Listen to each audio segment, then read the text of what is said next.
All right. Welcome to the Kansas Junior Livestock Show Lead Challenge. My name is Brittany Grother. If you weren't here last night, and I serve on the Lead Challenge competition planning team along with my coworkers Robin and Tessa, who are on tonight as well. Thank you for joining us tonight for our second Listen and Learn session. And just some housekeeping items before we get started. Make sure you stay on mute during the presentation. If you have any questions, we'll have question time at the end, or you can put them in the chat throughout the presentations so that you don't forget them. And then second, if you could please fill out the participation survey that's on the Kansas Junior Livestock Show website after we're done tonight. That is how you get your participation points. And I had a lot of emails and voicemails last night that we had the wrong question up for last night's presentation. Those have been fixed. So the workforce question is on tonight's survey. And if you go back to the one from last night, it has the question about foreign animal disease preparedness. So those are all straightened out at this time. So they should be ready to rock and roll. So today's session is titled Gaining Experience in the Agriculture Workforce. And our speaker tonight is Hilary Worcester. She is the Senior Manager of Learning and Development at Mid-Kansas Co-op. So I will go ahead and turn it over to Hilary for her presentation. Thank you, Brittany, and thank you to you all for being here this evening. And I love this opportunity. I could talk about gaining experience in the agricultural workforce for a heck of a lot longer than 30 minutes. So I'm gonna get going and dig right into it. I love questions. I love to hear feedback from folks. So I'm hoping at the end you guys have some really good ones for me. I would love it if my presentation was actually titled Gaining Experience in life, because gaining experience in the agricultural workforce is also gaining experience for life. And I don't want you guys to think too hard or fret too much about gaining the exact perfect experience, right? I just want you guys to go out there, try and learn all you can about yourself, try to learn how to be a good human being, and the work and the career will take care of itself. But you have to make sure that you're putting some time and some thought into it. You're going to end up somewhere in life, and you're either going to end up there accidentally or intentionally. So it might be good if you put a little thought into it. You might end up somewhere that you're a little more happier or is a little better fit for you. I'm especially excited to talk to this group because I showed at the KJLS back in the day. I was a member of the Friendly Fremont 4-H Club for 12 years. I showed sheep and cattle and did woodworking and cooking and sewing. And so much of that experience has shaped who I am today. And I wouldn't be doing what I'm doing now without that experience. So I'm thrilled to be a part of this. The second piece I want to say out loud is I'm on my second career. That's the other thing people tell you about work that I kind of want to debunk a little bit. You're never going to pick the perfect career. Now, there'll be some careers you're maybe a little better suited for and some experiences you're a little better suited for. You'll kind of figure that out as you go along. My first career was as a physical therapist. So I'm doing something 100% different than I would have thought I would have initially.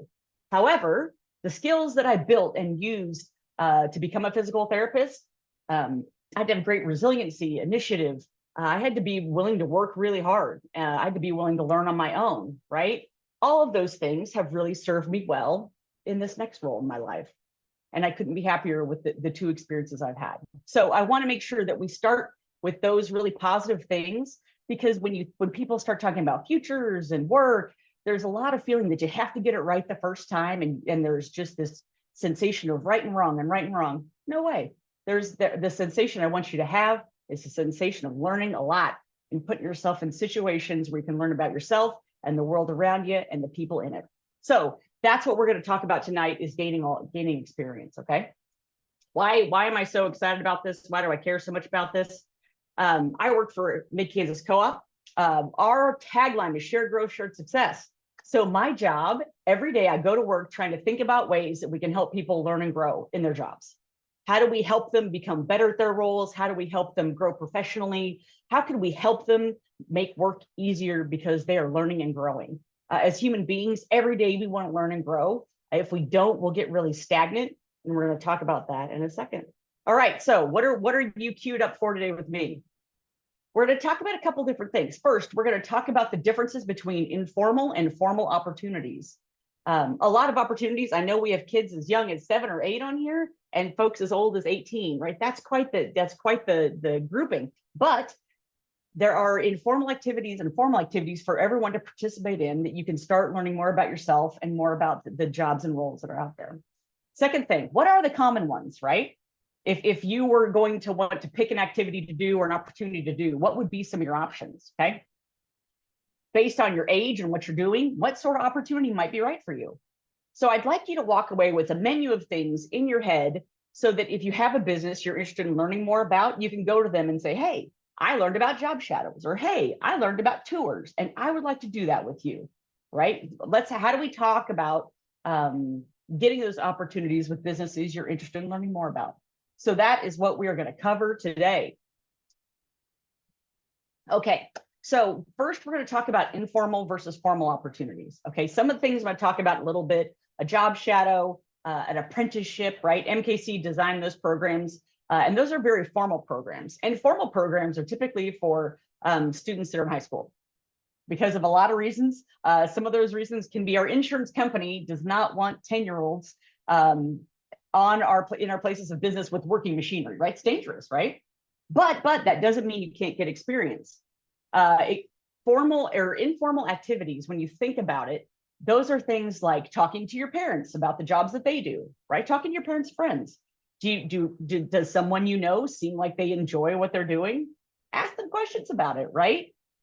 People love to talk about themselves, and people love to share what they're excited about. So engage some adults.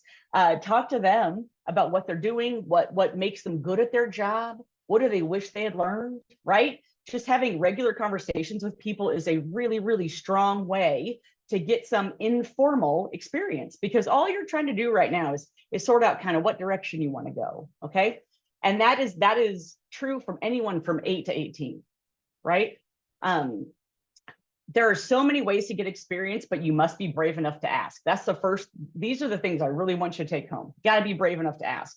If you never walk up and have that conversation with that person, you'll never learn what they do and why they're excited about it and why they love it. If you never take the chance to ask that business if you can do a job shadow, guess what? You won't get one, right? So many things in the world are all about being brave enough to ask. The worst thing that happens is someone says, no, you can't do that. And when someone tells you no, they're not saying, no, I don't like you, never come back here again. They're just saying no, which means maybe not right now, or maybe we're not ready for that, right? If the biggest downside is getting told no, I think we're going to live through that, right? So I'm going to encourage you to be brave, right? Take that risk, go talk to people. Second, we are constantly learning about careers. We just don't know it. Every time I talk to someone who's in a different job, I was talking with Brittany and Robin before we got started, right? I was talking to them about their jobs. I was learning, I'm 47, and I was learning about people's careers today, right? And we just need to realize that's what we're learning about, right? We need to think about that. And then the third thing, part-time jobs and volunteering are a great way to learn. I don't need you to have 5 fancy internships and 6 fancy apprenticeships, right? I love it if you have worked in the food service industry, if you have been a waitress or a waiter. I love it if you've run the cash register at your local grocery store or a Target, because the thing we need people who care about other people and can talk to other people. So having a part-time job, a lifeguard, oh my gosh, you're literally in charge of people's lives. That's a great experience. Those are some things I look for in a resume. I look for people who have volunteered, because that means that you can think about more than just yourself. That means that you're willing to show heart and courtesy and service.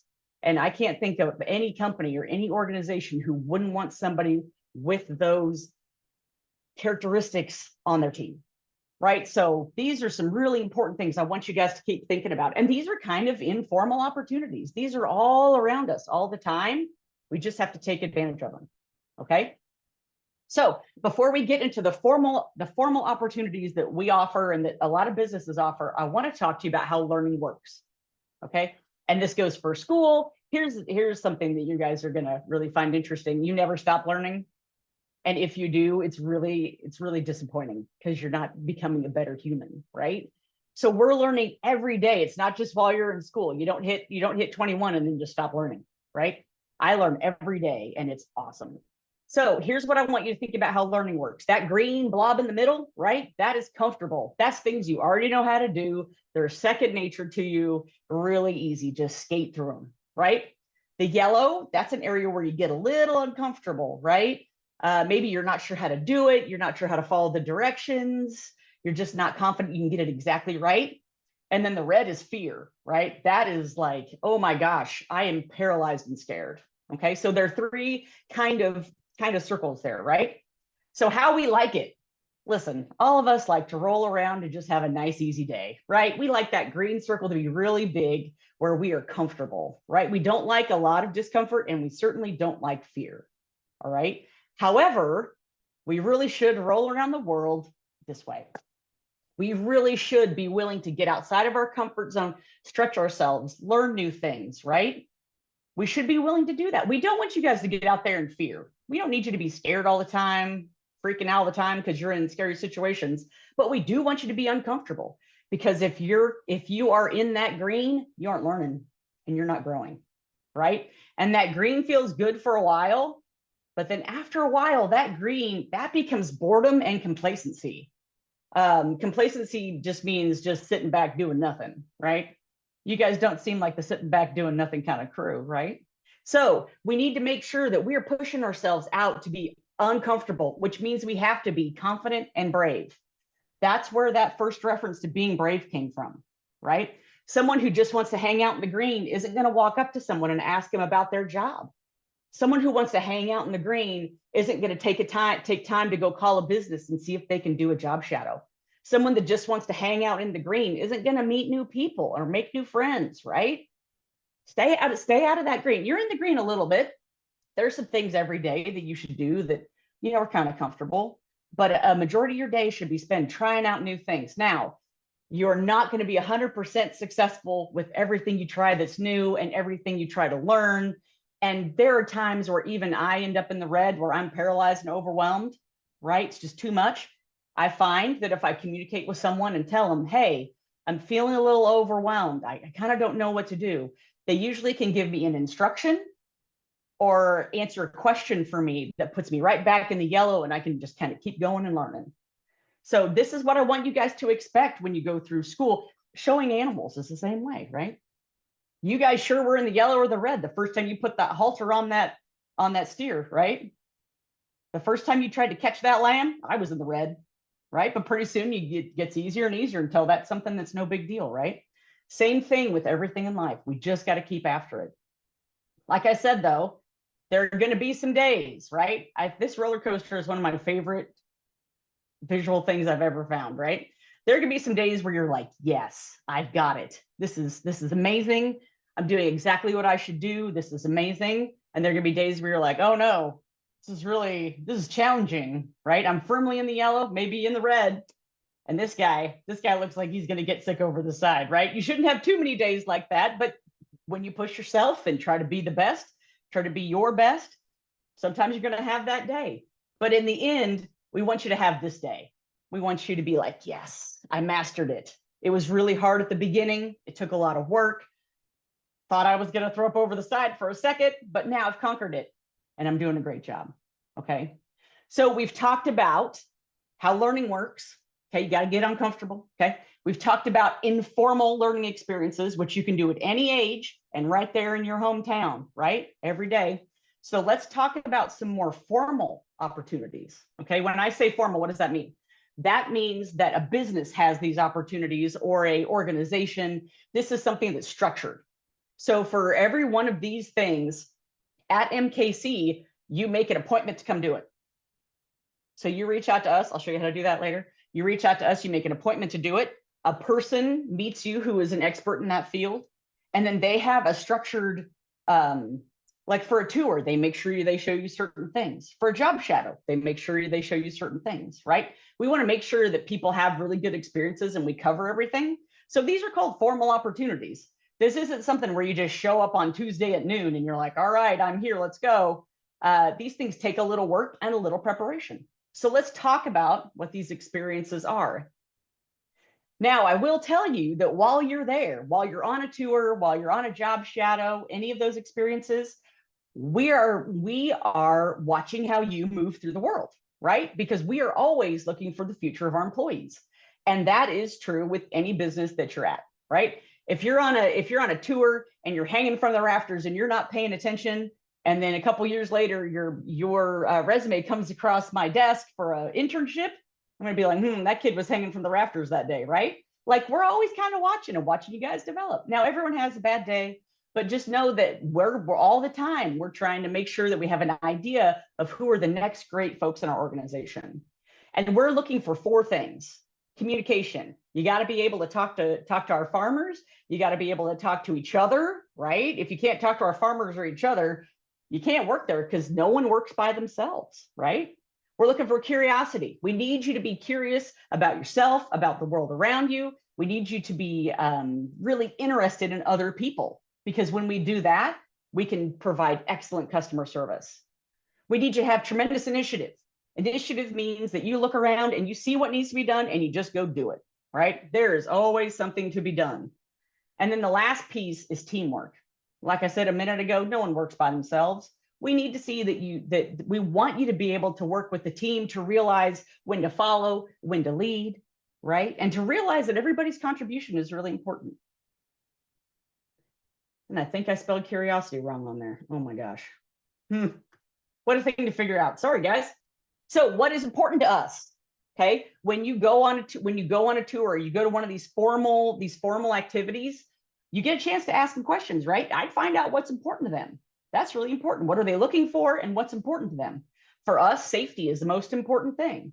The second piece is courtesy, and then image, and then innovation. This is what our culture is built around, right?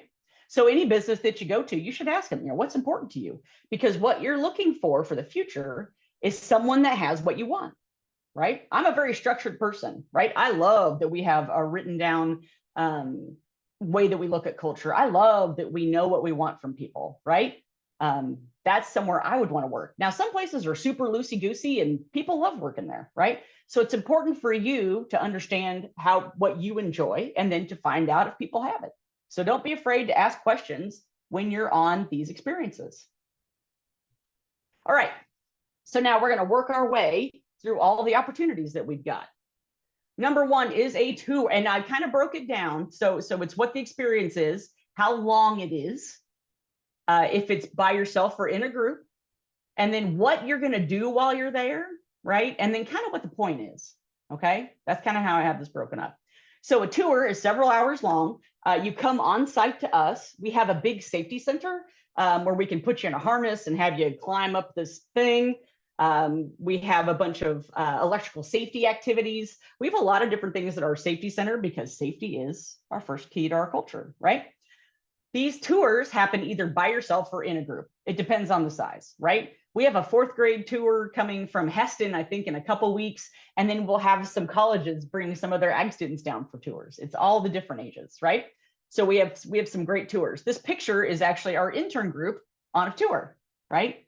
And the point of the tour is just to learn general information about the industry, right? We're not really talking about really specific jobs. We're not really trying to focus you. We're trying to show you everything, right? And that's kind of how these work. We want to show you everything and then narrow you down to showing you specific things, okay? This tour is also hands-off. You're just there to see the sights. You're not trying to move the grain or build the bunker. You're just there to check it all out and see it. So that's what a tour was. So if you want to ask someone for a tour, they're going to walk you around, introduce you to people, and show you the location, right? Job shadow. Now, this is that next step where it's a little more serious and you know a little more about what you want. It's several hours to a half day, okay? So it's kind of like a one-time thing. A tour is also a one-time thing, usually once a year. So a job shadow is several hours to a half day. It can be alone or in a group. You have to be 14 to participate. So it'd be a couple, we don't want to do like a huge group of people, but like 1 or 2 people, and you sit down with an MKC employee. So what you're looking at in this picture is a job shadow. The person on the right is our coordinator of talent outreach, and the person on the left is the person that is job shadowing her. Then you're going to learn about specific roles. So Aubrey on the right is walking Libby through what she does in a day. Libby was there actually she did several different shadows, checking out several different roles. And so she had a lot of great knowledge by the end of it. But you kind of have to know what role you want to be in. So you might need to talk to people and be able to tell them what you're interested in order to get at the right job shadow. This one is also hands off. You're not doing anything, right? You're just seeing it happen. So the tour was just seeing the sites, getting a real general overview. This is a deeper dive into the specific role. So we have an interesting situation where we need seasonal help during harvest. So we actually have a seasonal role where you work in the summer. It's a summer job or a fall job. And we pay you for that, right? You work on a team. You have to be 16. And then you get to learn about work. So you do a bunch of tasks. You'll get there and they'll say, okay, I need you to go do A, B, C, and D. And so you're learning about the specific tasks that make up different roles in the organization, right? And you might work in agronomy one day, and you might work in grain a different day. You might work in HR. You can work all over the place, but it's just short. It's for summer or fall or just whenever we need those extra hands. And you don't have to have any experience necessarily. As long as you're great at following instructions, we can sure have you jump in. And a lot of places need seasonal help, right? There are a lot of places that need an extra set of hands in the summer. So that's a great way to get experience. That can be that part-time summer job or that part-time school year job, right? Summer internships. This is a long experience. So this is all summer. It's 12 weeks long and it's paid. You work with teams and you have a mentor who is one of our managers. So someone is there working with you. You have to be 18 to be able to participate in this. So we want folks that have graduated from high school to participate. And you get a view of everything in the company. You get to go around seeing different places, but you specialize in one spot. And then you do a project that we actually use in the organization to try and make MKC better. So you get a chance to make a big difference to the organization over your summer. Now, the difference to this, remember the last one said it was all about tasks, right? This is about more than that. So this last one said hands-on, you make it happen, right? This one says hands-on, your responsibility, right? So that's a difference. You get a little responsibility when you have an internship. You might be managing other folks that are there working for their summer help position. All right. Last but not least is an apprenticeship. Oh, I forgot this one. On the right, you'll have, this is our communications intern, Emma. She is taking photos so that we can build out some really great advertising. So her summer project really made a big difference in our ability to communicate with our farmer owners what we've got for them. So her project added a lot of value, which is important. Apprenticeship is last, and that's the newest thing we have. That is another full-time role. You have to be 18. This is one where if someone gets through high school and they're like, oh man, I don't really know what I want to do. I maybe want to be in agriculture, but I don't know anything about it. This is exactly what that's for, right? You don't need any background in agriculture to jump in and do this job. We train you from the ground up. So you work with a mentor and you make money while we're teaching you how to do the job.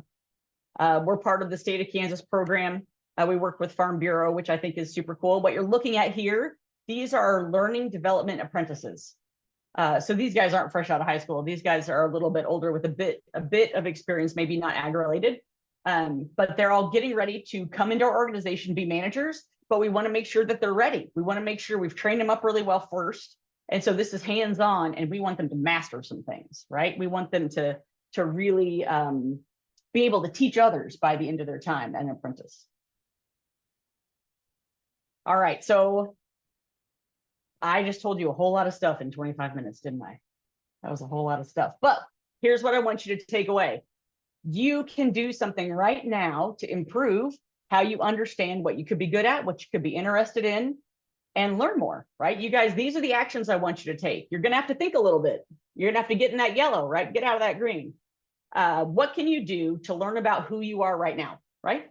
So like, that's just some thinking, right? What do I like to do? So that second one, what can you do to learn more about your interests, right? You got to figure out what you want to do. And the only way you figure that out is by trying stuff, right? So go find some volunteer work, go find some part-time jobs and figure out what you're good at. I can't run a cash register to save my life. And I figured that out in 9th grade. It was not great. I'm not counting back change. I'm not good at that, right? So you learn about yourself. And I learned that I really liked working with people and I really liked teaching people, right? That was part of being a physical therapist. That was how I figured out I wanted to be a physical therapist, by trying out different jobs, by trying out different volunteer activities. The third piece, what can you do to build the skills you need? So once you figured it out, you're like, okay, I really want to do X, Y, or Z, right? So then you need to start thinking about, what does it take to be good at X, Y, or Z? And how do I figure that out, right? What can I practice to make myself an attractive person to give an opportunity to? So if you want to go ask for a job shadow and you just walk up and you say, I don't have any idea what I want to do, but I want a job shadow, that person's not going to want to give you a job shadow. If you're able to say, hey, I've done some reading, these are the things I'm interested in, and I would like to do a job shadow. Oh, they'll love it, right? We love to talk about things that we're interested in. We want you to kind of know a little bit about what you want so we can give you a good experience. That's really important. Second from the bottom, what can you do to learn more about work? Because work is what we're going to do for the rest of our, I mean, that's how we move through the world. I spend more time at work than I do with my family. So I need to have a job that I really enjoy and I need to work with awesome people, right? So how can you learn more about what you think you want to do and what's important to you? And make sure that you understand when you do decide when you start to think about who to work for, how can you think about what's important? You know, do you want a company where they give you time off to go volunteer? Do you want a company where you just make a pile of cash and you do who knows what, right? Like, figure out what's important to you by doing work, by doing volunteerism, by doing those part-time jobs. And then the last one, the important one, who can you talk to? You know all sorts of people, right? Go talk to those folks, ask them about their jobs. I mean, you're going to get kind of funny looks from adults initially because no kids ask adults about jobs, right? But think about it. Adults ask you guys about school, right? So just turn those questions around, right? What'd you do in school today? Ask someone, what'd you do at work today, right? Did you learn anything good? Did you use any good skills today? What skills did you use today, right? What went well for you today, right? It's just all the same questions we ask you guys about school, right? Ask adults that about their work. And I think that's going to be really powerful. All right. This is where we are located in the state of Kansas, a little bit in Missouri, a tiny bit in Oklahoma. The reason I put that up there is because if you do decide that you want to do a job shadow, or if you do decide that you want to do one of our programs, these are locations where we have them. Okay, we're not everywhere. So there are specific spots where we have folks that lead these, and these are those places. And then the last thing, if you go on our website, and I would love it if everyone signed up for an MKC job shadow. I mean, that would make my day. But at the same time, I understand we're not for everybody. If you go to our website, hover over careers and go to career programs, you can read more about all of these opportunities. And then you can figure out what you want to go ask someone for, right? If you're really interested in the feed store down the street, then you can say, you go down there and you're like, hey, I've done some research. I think I might want to be a feed salesman. This is what I would like to do while I'm there. I'd like to see these 3 things and then whatever else you want to show me, right? They'd love it. They would love it. And if they don't want to have you do a job shadow or something like that, maybe you didn't want to work there so much anyway. But keep working, keep talking to people, and keep taking advantage of opportunities, both formal and informal, to learn more about yourself and more about the careers that are out there. That's going to be my suggestion to you guys today. All right, Brittany, I think I'm handing it back to you for questions. That sounds good. All Well, right. thank you, Hilary, for your presentation.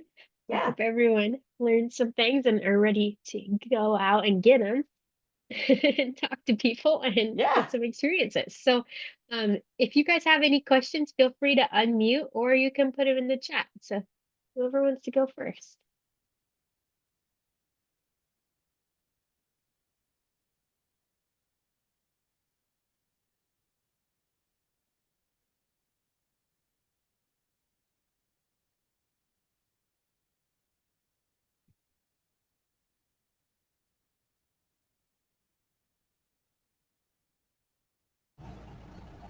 I have a question. Go for Great. it. I don't. Is showing cattle a career?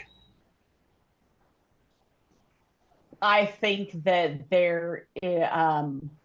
well, here's the deal. I don't know every single career that exists. That's the beauty of careers. You can turn just about anything into a career. I think that there is a professional cattle showing circuit. I think that is a thing. You know what you could do? You could Google it, and I would ask Google that exact question, and I bet you would get some results and some people you could contact to talk to about that. I think it probably is a career. It's kind of like being a supermodel. Not a lot of people get to do it, or an NFL player, right? But I think it could be a career out there. You should learn more about it.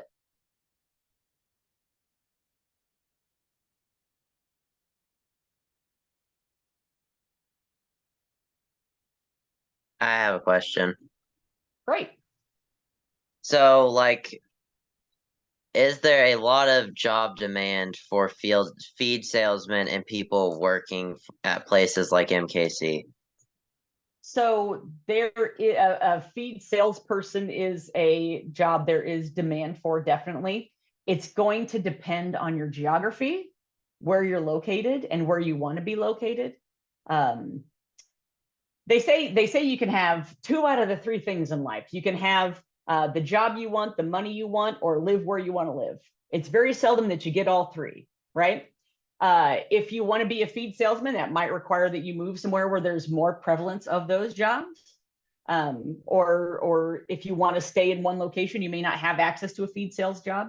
But those jobs are out there. They're competitive because you got to get out there and win the trust of the producer. And you've got to get out there and sell feed and make sure you're giving them the very best solution to the problem that they've got. And so that's a competitive job. So you've really got to be on your game to get one of those, and really be brave, be ready to be in that yellow quite a bit. It's absolutely a role, and there absolutely is demand for it. I would say it's geographically motivated demand.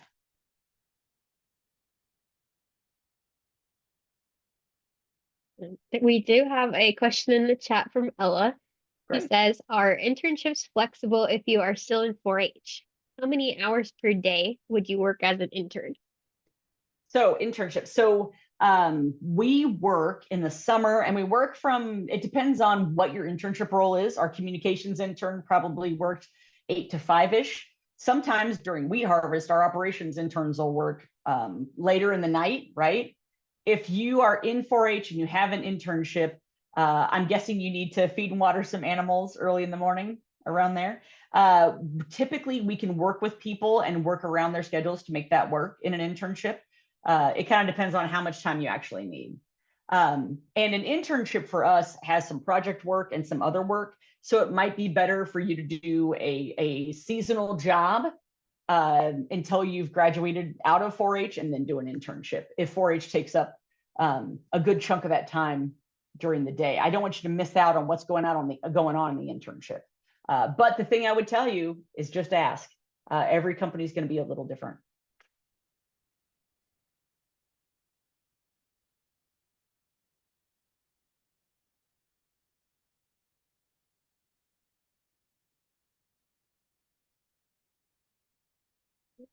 I have a question. I have a question. Great.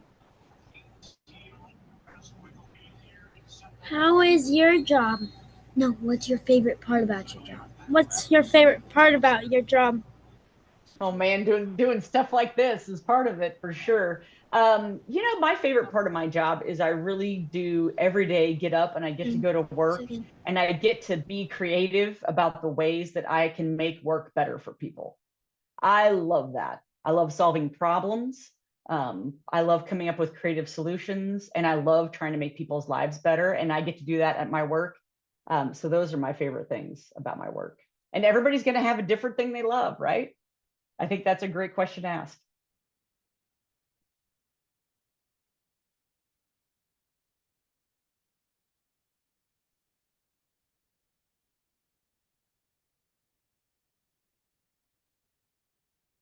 Does anyone else have any questions? How many internships do you give out in Manhattan? In Manhattan, we typically have one operations intern in the Manhattan area. And the way that we do interns is we're out there looking for awesome people and then trying to find a role at a different location that works for them, right? Our Manhattan area, typically we have someone who works either in grain or agronomy. We also have some feed opportunities at the Manhattan location. And if you go on our website and go to open positions, our internship roles are posted there right now, I think as of like today, because we're starting to go to different places and start our process of looking for interns. And each summer we have between 11 to 15 interns, depending on who we find and what opportunities we have for them. So it's kind of different year to year, which is pretty cool. And so we can also have some students. And part of what we love about this is you go on a tour and you learn a little bit about us, and then you decide to do a job shadow. And then you learn a little more about what role you like. And then you come work for us over a summer and learn a little more about the organization and the work we do. And then you have an internship, and then you come work for us full time. I mean, that would be my dream come true for people. That internship is such a great entry point into learning about who we are and what we do. And if you have questions about it, I'm sure Brittany will have my contact information. I'd love to talk with you about it.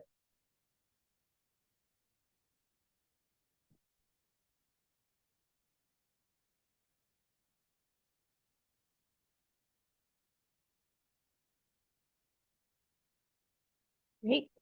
Well, we have time for another question if anybody's got one lingering. So I also have a disclaimer on this, right? Brittany, I might share real quick.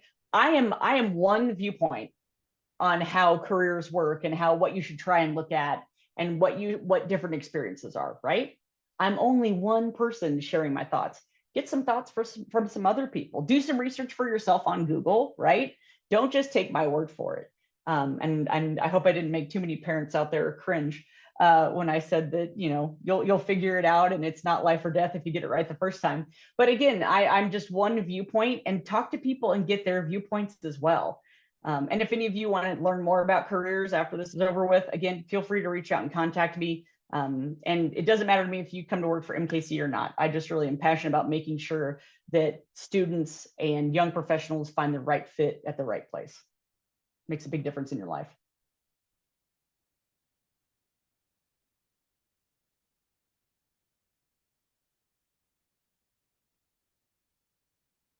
Right, we have one other question in the chat.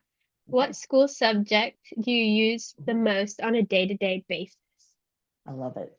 The school subject I would like to answer is math, because I wish I was better at math and my life would be better if I was better at math. A school subject that I use every day: English, spelling, punctuation. Like you guys saw, I spelled curiosity wrong and spell check didn't catch it. Right? That English class, it's so very important. Writing, it doesn't matter if we have AI, you still need to make it make sense. Writing is so very important. And this is a very random one, like trigonometry, like trying to measure stuff. I was the McPherson County woodworking champion. I still love to do some woodworking. Measuring angles and doing math on angles and trying to make it so those would be what I would say. I would say that your English, strong in your English, and then like trigonometry, figuring percentages, that would be the one math thing that I use every day. So I hope I helped you with that question. You probably have to go home and do math homework now. And there's another question in the chat from Emma, and she's asking, what's your favorite experience? My favorite, well, I'm partial to the internship program. I designed and ran that program for about 10 years. And so I really love an internship program, but a job shadow, just seeing people get really excited to understand more about what they might want to do in the future. And our employees are awesome people. And so anytime that we get an opportunity to put an employee with a student, I think that everybody wins. So the internship and probably the job shadow are my two favorites, but you really can't go wrong with any of them. And then we have a question in the chat. What is your greatest challenge in your job? Ooh, my greatest challenge. My greatest challenge is trying to figure out how to get everybody learns differently, right? Like I don't like to just stand here and read something, right? I need to watch a video or I need to have it explained to me, right? Everyone learns differently. And so we're a company of 500 people and my responsibility is making sure that everyone can learn. So my biggest challenge is how do I think about how other people learn, not just how I learn, and then make sure that I'm communicating in a way that they can understand, not just in the way that I want to. That's my biggest challenge.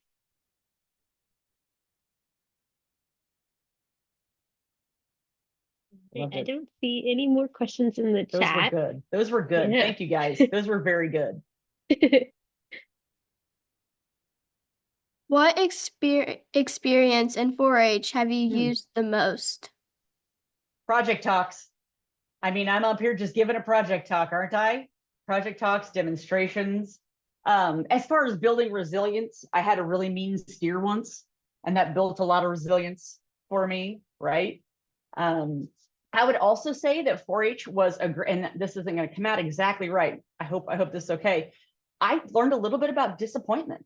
I didn't always win. My cookies were not always good, right? One time I sewed myself to my 4-H project. It happens, right? I wasn't always successful, but it taught me that I got to keep going, right? That steer runs me over. I better get back up and go again, right? I can't just quit, right? I got to feed it every day. So those are the sort of lessons that it taught me that were really, really important. That's a great question.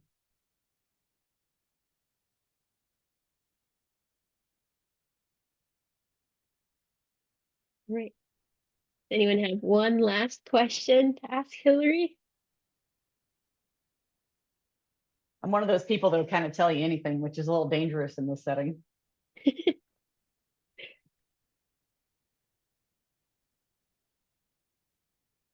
Right. Well, if there aren't any more questions tonight for Hilary, I just wanted to thank you on behalf of the participants of the lead challenge for being here tonight and giving a presentation. All of your content was great, and I'm sure there'll be lots of key takeaways that our participants will have, and that'll Great. help shape their lives and career paths going forward. Perfect. So, well, thank you for the opportunity. I appreciate it. You're welcome. I just want to remind everyone before we get off tonight to please go and fill out your participation survey so that you get your participation points. The question should be the correct question tonight. Robin checked it for me. So if you could all go on there, that's how you get your participation points. And then we hope to see you tomorrow night for our last listen and learn session. And that is called Marketing Yourself and the Livestock Industry. So thank you, everyone, and have a great rest of your evening.